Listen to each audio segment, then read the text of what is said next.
Hi, I'm Dr. Teresa Lyons, creator of Navigating Autism and Eat to Heal Autism.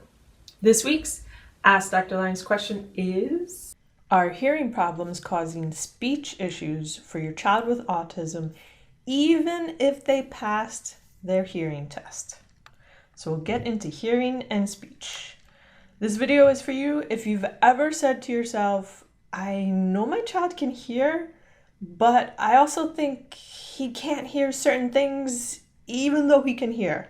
Loss or lesser functioning of the inner ear cause reduced ability to discriminate between two sounds or impaired auditory tuning. This is true even if a regular hearing test shows no hearing loss. So a child can pass a regular hearing test, they call it a pure tone hearing test, where you hear a beep and you raise your hand. Even if a child with autism passes their regular hearing test, they still can have hearing loss in their inner ear, which then causes hearing and speech problems. So let's get into that a little bit more. Hearing and autism. Some of the earliest signs of autism involve auditory processing. Recent research showed that certain hearing thresholds in children with autism were significantly related to receptive and expressive language measures. This means hearing can affect how a child comprehends things as well as how they speak. I do want to caution you, hearing loss is not causative for autism. So hearing loss is not the cause for autism. However, there can be comorbidities with autism that, if left undressed, will make healing from autism completely a little bit more difficult. So it's important to look at the whole child and look at everything that could be going on. The research. We're going to get into the research. And the most recent study on this was done in 2017. They looked at 35 children who had high functioning autism, and they had 42 age-matched, typically developing children. All children had clinically acceptable pure tone thresholds, which just means they had no measurable hearing loss using the clinically accepted, that standard hearing test. You hear a sound, you raise your hand. All the children in this study passed this basic hearing test, this pure tone test. And this is also the reason why this research focused on high functioning autism, because they wanted to be able to use a pure tone test, the basic hearing test, and show that those with autism were able to communicate, they were able to say, they heard the sounds, they passed their hearing test, and that's the reason why they focused on high functioning autism.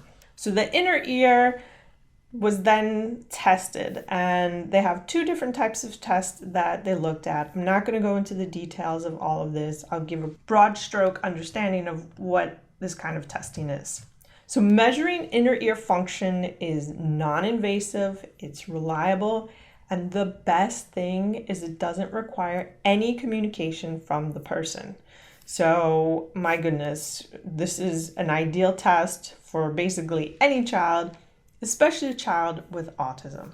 Let me explain just how hearing goes in the inner ear just briefly.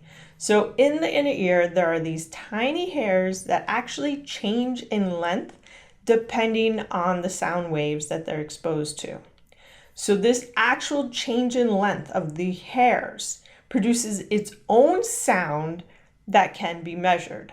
And that is what is being examined in the inner ear test. If a person does not hear the test sound of the inner ear, right, they don't have to communicate anything, what happens is the hair length does not change in their ear. Their hair length does not change, and therefore there'll be no measurable quote unquote hair sounds. So then it's very clear that that person does not hear that sound. Let's look at the results of this research. The researchers found that these high-functioning children with autism had reduced inner ear hair cell function. Now remember, these children all passed their basic hearing test. And when the researchers went deeper and really examined inner ear function, They found that children with autism had reduced inner ear hair cell function. The researchers also found a significant relationship between certain hearing loss and symptom severity in the autism group. The observed decreased inner ear hearing can cause reduced ability to discriminate between two sounds. Specifically, the hearing loss in the 1 kilohertz area may also impair speech perception and comprehension in challenging environments. This region of hearing is also involved in much of vowel discrimination. So if your child is struggling with understanding the different vowels, having a more thorough hearing test would be very prudent. So to conclude, if you ever felt your child can hear, but they can't hear certain things, even though they can hear, more than likely, you're right.